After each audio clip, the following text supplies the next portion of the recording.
கடவுள் நமக்கு கொடுக்கிற காலங்களிலே நம்மை அவர் பாதுகாக்கிறார். நேற்றைய தினத்தில் ஒருவரோடு பேசிக் கொண்டிருக்கும் பொழுது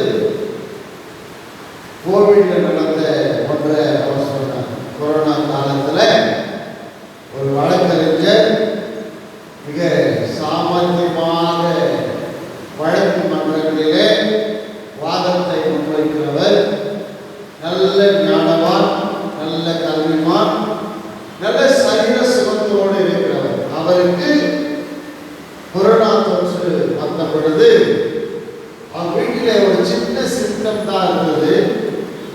டாக்டர் சொன்னாங்க, நீங்க மருத்துவமனைக்கு கொண்டு போய் பாருங்க அப்படின்னு சொல்லி. அவங்க அந்த மருத்துவமனைக்கு கொண்டு போறாங்க. கொண்டு போய் மருத்துவமனையில் சேர்க்கிறாங்க. சில நாட்களிலே அவர் சிகிச்சை பலனில்லாமல் மறித்து விட்ட ஒரு சூழல். ஒரு பக்கம் கல்வி இருந்தது, ஒரு பக்கம் உலக பிரகாரமான வாத திறமை இருந்தது, இன்னொரு பக்கம் திடகாத்திரமான சரீரம் அவருக்கு இருந்தது. இதற்கு மத்தியில ஆண்டவருடைய மறைவிலே இல்லாதவர்களுக்கு இப்படிப்பட்ட ஒரு சூழல் தான். நம்ம நிலையில்லாத வாழ்க்கை நம் மனித வாழ்க்கை. வேதம் சொல்லுகிறது, உன்னதமானவரின் மறைவில் இருக்கிறவன்.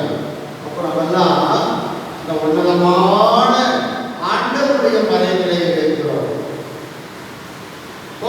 நம் ஆராதிக்கிறவர் உன்னதத்தில் வாசம் பண்ணுகிறார்.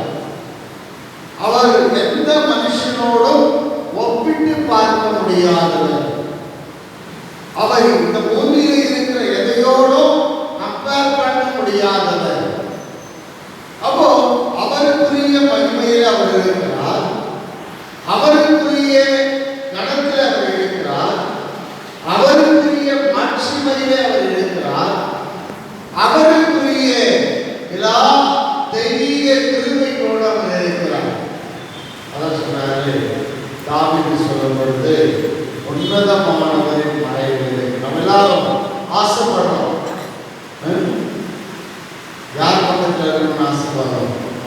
நல்ல பலமான பக்கத்தில் போய் நிற்கணும்னு ஆசைப்படுறோம். இல்லை ரொம்ப சினிமா ஸ்டாருக்கு பக்கத்தில் போய் நிற்கணும்னு ஆசைப்படுறோம். சிலர் கிரிக்கெட் பிளேயர் பக்கத்தில் நிற்கணும்னு ஆசைப்படுறாங்க. சிலர் தொலைக்காட்சி சீரியல்ல வர கூட நிற்கணும்னு ஆசைப்படுறாங்க. வேதத்தில் நிற்கிறோம், உன்னதமானவரின் மறைவில் இருக்கிறோம். நம்ம சரியா நினைச்சு விதானிச்சு பார்க்கணும், நம்ம யார் மறைவில நம்ம இருக்கிறோம். நாசியில சுவாசமுள்ள மனுஷனாகிய உலகத்தில் இருக்கக்கூடிய மறைவிலே நம்ம இருக்கணும்னு ஆசைப்படுறோமா? இல்ல அந்த சராசரங்களையும் படைத்து அற்புதமாய் நம்மை அனுதினமும் நடத்தி வருகிற, நம்மை பாதுகாத்து வருகிற, நமக்கு சுகம் தருகிற, நம்மை ஆறுதல் படுத்துகிற, நம்மை அரவணைக்கின்ற, நமக்கு எல்லா நிலையிலே போதுமானவராய் இருக்கிறவருடைய மறைவிலே நம்ம இருக்கிறோமா அப்படின்னு நம்ம யோசித்து பார்க்கணும். நம்ம உண்மையாக ஒரு மறைவில் ஏதாவது இருக்கிறோம் இல்லைன்னா இந்த நேரத்தில் நம்ம இங்கே உட்கார்ந்து நமக்கு வாய்ப்பு இருக்கிறார்.